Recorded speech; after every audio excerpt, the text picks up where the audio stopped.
Welcome to my channel. मैं हूं मनीषा। दोस्तों, आज की वीडियो हमारे तिल के ऊपर है।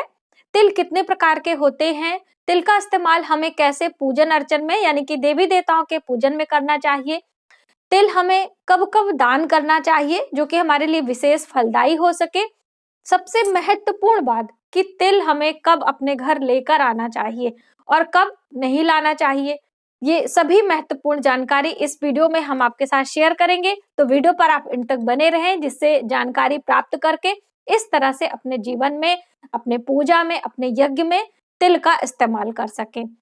दोस्तों, यदि आप हमारे चैनल पर पहली बार आए हैं तो प्लीज चैनल को सब्सक्राइब कर लें और यदि हमारी वीडियो आपको हेल्पफुल लगती है तो आप एक लाइक का बटन करना ना भूलें, क्योंकि उस लाइक से हमारा उत्साह बढ़ता है, हमारा मनोबल बढ़ता है।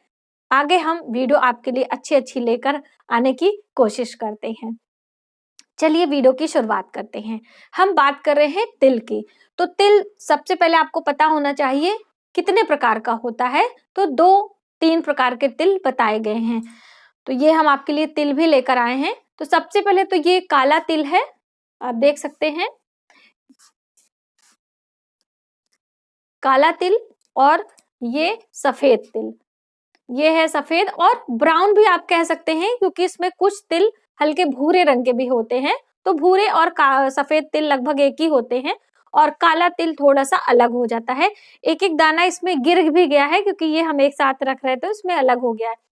तो इस तिल की महत्वता हमारे पुराणों में, शास्त्रों में बहुत ही अधिक बताई गई है। ये सप्त धान्य के बराबर माना जाता है और इस तिल का तेल भी बनाया जाता है जो कि हम अपने देवी देवताओं के पूजन में इस्तेमाल करते हैं।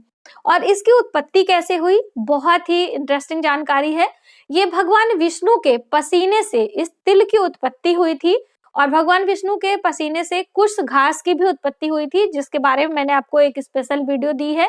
तो अगर आपने अभी तक वो नहीं देखा है तो प्लीज आप उसे जरूर देखें।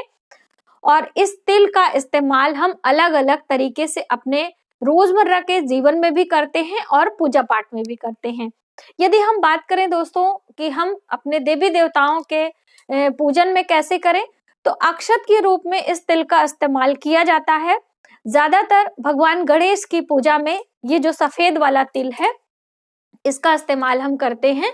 सफेद तिल का अक्षत भगवान गणेश की पूजा में किया जाता है और वहीं पर भगवान विष्णु के पूजन में अक्षत के रूप में इस्तेमाल किया जाता है ज्यादातर एकादशी के पूजन में, क्योंकि देखिए एकादशी के पूजन में हम अन्न का इस्तेमाल नहीं करते हैं, फल का, दूध का, जल का इस्तेमाल करते हैं। तो वहीं पर ये तिल का अक्षत भगवान विष्णु को चढ़ाया जाता है।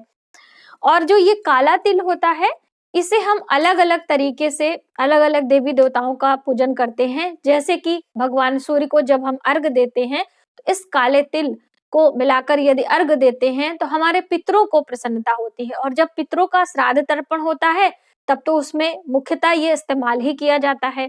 और जो ये तिल का तेल बनता है, कोई भी तिल हो, चाहे सफेद हो काला, दोनों तिल से तेल बनाया जाता है, उस तेल का इस्तेमाल देवताओं के पूजन में किया जाता है। अगर आपके पास घी नहीं है तो इस तेल का इस्तेमाल आप प्रतिदिन की पूजा में कर सकते हैं, कोई विशेष पूजा कर रहे हैं उसमें भी आप कर सकते हैं, बहुत ही शुभ माना जाता है।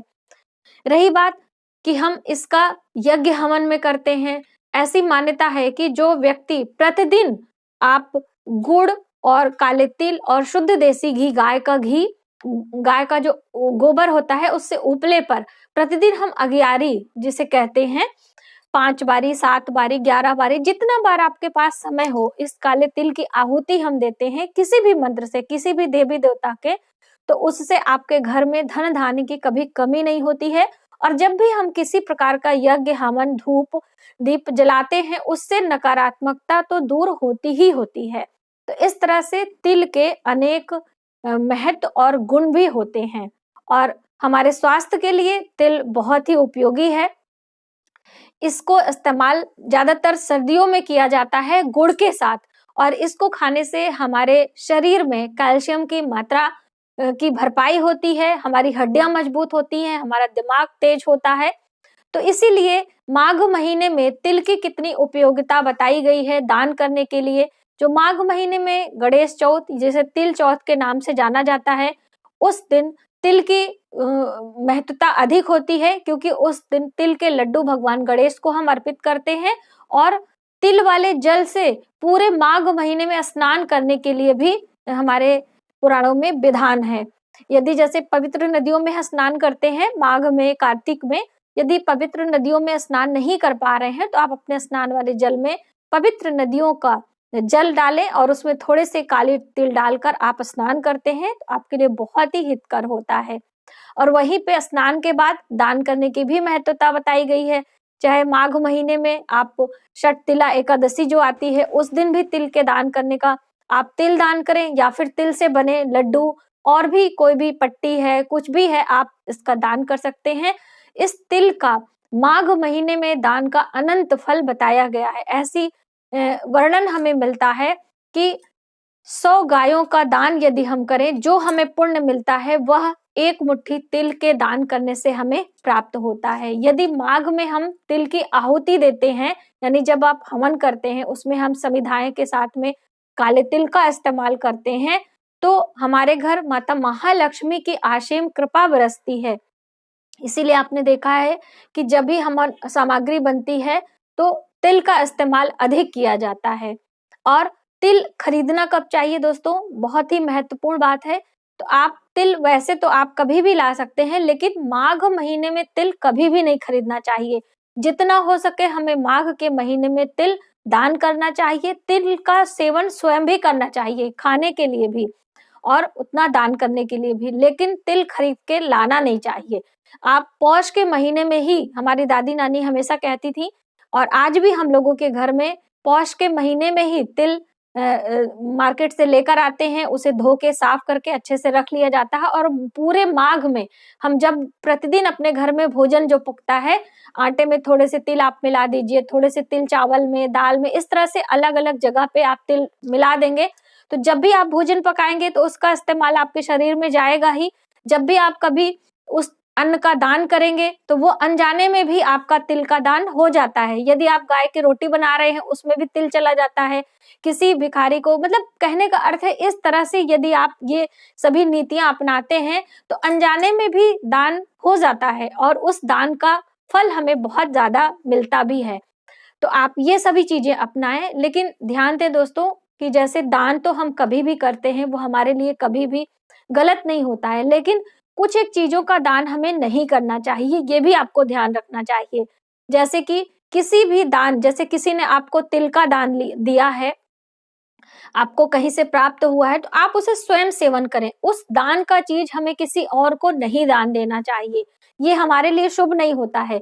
या फिर कहीं से चोरी किया हुआ जो भी चीज होता है, चोरी से आपका पैसा है, उसका दान भी नहीं करना चाहिए, ये भी हमारे लिए हित में नहीं होता है। आप ऐसा मानिए कि जो जो सामान आप किसी और का चीज दान कर रहे हैं तो वो उसका पुण्य फल आपको नहीं मिलेगा, वो जो जिस चीज का सामान है, जिस बंदे का, उसे उसका पुण्य फल प्राप्त हो सकता है। तो इसलिए इन छोटी छोटी बातों का भी आपको ध्यान रखना चाहिए जब भी आप कोई दान पुण्य करें। और दान हमेशा सुपात्र को करना चाहिए, कुपात्र को दान नहीं देना चाहिए। दान देने की क्या विधियां होती है वो भी मैंने आपके लिए एक वीडियो तैयार की है, जो कि आपने अभी तक नहीं देखा है तो आप वो सभी देखें। दान सुपात्र का अर्थ होता है कि जिस व्यक्ति को उसकी आवश्यकता हो, बिना आवश्यकता के लोगों को आप दान देंगे तो उसका गलत इस्तेमाल किया जाएगा। इसीलिए सुपात्र को दान देने की बात कही गई है, यानी कि जिसे उसकी जरूरत हो। तो ये सब भी बातें आपको ध्यान देनी चाहिए। अब जैसे बहुत सारे लोगों के मन में भ्रम रहता है कि माघ महीने में हमें तिल दान करना चाहिए, दान लेना नहीं चाहिए। जितना दान देना शुभकारी और लाभकारी होता है, उतना दान लेना भी होता है। यदि हर कोई इंसान ये सोच लेगा कि हमें दान नहीं लेना है, सिर्फ दान करना है, तो कौन इंसान दान लेगा।